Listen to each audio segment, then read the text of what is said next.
How to install Google Authenticator app on Samsung Galaxy S26, S26 Plus or Ultra. First, let's return back to the home screen.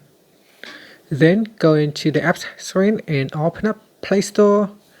In Play Store, tap on the search button at the bottom.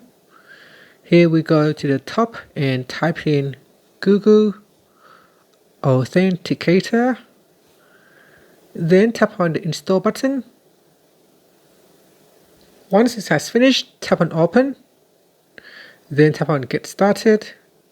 And then tap on continue as your Google account. Otherwise, you can sign in. And here it look like there aren't any Google authenticated codes here yet, so you can tap on add a code. Here you can scan a QR code or enter the setup key to add in the first code. And that's it. So once it is installed, it is available on your device.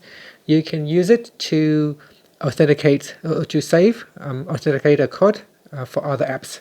And that's it. Thank you for watching this video.